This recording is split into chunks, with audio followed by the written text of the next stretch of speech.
আমরা এখন মাদ্রাসায় যাব না বাবা? আমান পাখি রেডি হয়ে গেছে, এখন বাজে 9টা। তো মাদ্রাসা হচ্ছে 10টা 30-এ ক্লাস। তো আলহামদুলিল্লাহ আমান পাখি মাদ্রাসায় ভর্তি করাই দিছি আমান পাখিকে। আর পাঞ্জাবিটা হচ্ছে বানাইতে দিছি, পাঞ্জাবি দিতে একটু দেরি হইতেছে। এখন জানুয়ারি ফেব্রুয়ারি 2 মাস হচ্ছে টেইলর্সের দোকানে অনেক ভিড়। আর্জেন্ট করে কোনো কিছু দেওয়া যায় না, হবে না। বলছিলাম রবিবার দিন দিতে, কিন্তু তারা দিবে না। তো এই কারণে হচ্ছে সোনা পাখি আউটডিস পরে যেতেছে প্রতিদিন।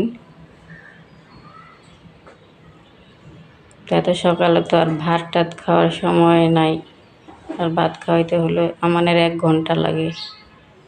এই কারণে হচ্ছে হালকা পাতলা নাস্তা, চিপস, কোনোদিন বিস্কিট, কোনোদিন একটা ডিম খাওয়াই নিয়ে যাই। কোনো দিন বলতে কি আজকে হচ্ছে 4 দিন না 5 দিন আমার পাখিকে মাদ্রাসায় নিয়ে যেতেছি। এই যে বাবা এখানে তুমি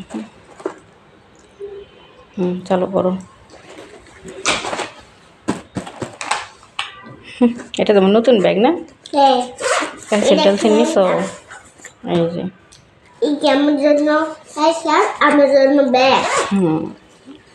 বাচ্চাদের এখন শুরুর থেকেই পেন্সিল রাবার ধরায় দেয়। আমরা তো আগে আগে মনে হয় সিলেট আর চক দিয়ে লিখছি ছোট ছিলাম যখন।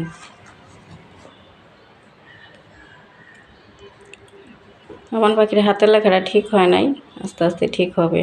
মাত্র যেহেতু ক্লাস শুরু করলো, আর সবাই তো একরকম মেধা না, সবাই তো আর একরকম ব্রেন না, কেউ পারবে কেউ পারবে না। এখন দেখি আমান পাখি কি রেজাল্ট আনে না বাবা।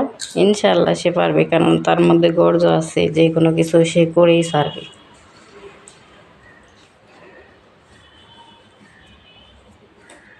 তুমি এটা খাও, আমু বরখা পড়ুক না। হ্যাঁ আচ্ছা খাও, তাড়াতাড়ি করে খাও, 10টা বাজে বের হয়ে যাব না?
ব্যাগ আমি নিব, তুমি পারবা?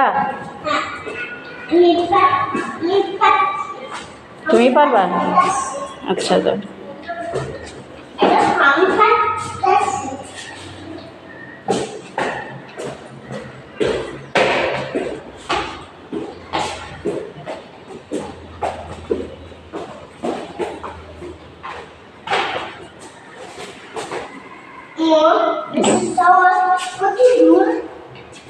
আস্তে আস্তে যাও, পড়ো না, আস্তে আস্তে যাও।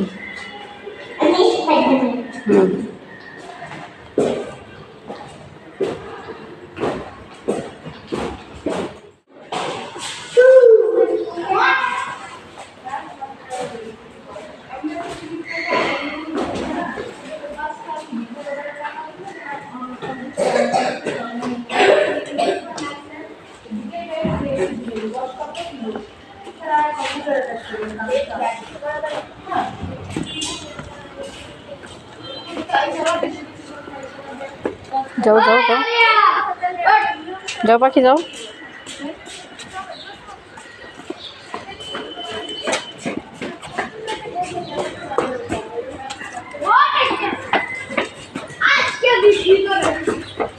আস্তে